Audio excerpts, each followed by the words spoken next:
एक बार की बात है, एक छोटे से शहर में ज्योति नाम की एक छोटी लड़की रहती थी।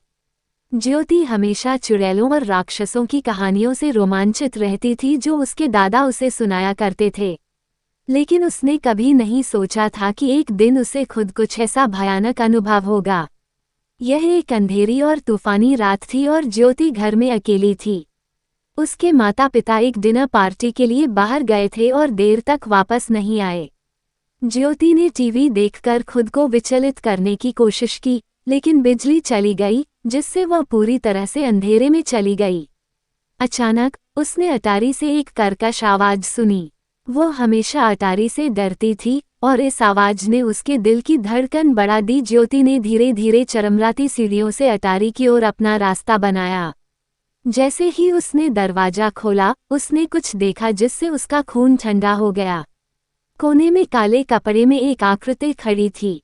यह एक चुड़ैल थी, जिसके लंबे उलझे हुए बाल और उसके चेहरे पर एक टेढ़ी मेढ़ी दुष्ट मुस्कान थी। ज्योति ने भागने की कोशिश की, लेकिन चुड़ैल बहुत तेज थी। वह अपनी हड्डी वाली उंगलियों से आगे बढ़ी और ज्योति की बांह पकड़कर उसे और करीब खींच लिया।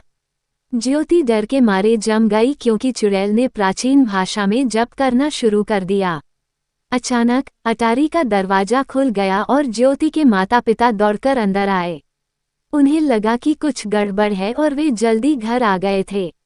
चुड़ैल ने उनका सामना किया, उसकी आंखें गुस्से से चमक उठीं। लेकिन ज्योति के माता पिता साधारण लोग नहीं थे। वे जादू टोने के विशेषज्ञ थे और वे जानते थे कि इस तरह की स्थिति से कैसे निपटा जाए। उन्होंने अपनी छड़ी निकाली और चुड़ैल पर जादू करना शुरू कर दिया, जो उनकी आंखों के सामने सिकुड़ने और मुरझाने लगी। अंत में चुड़ैल हार गई और ज्योति के माता पिता अपनी भयभीत बेटी को आराम देने के लिए दौड़ पड़े।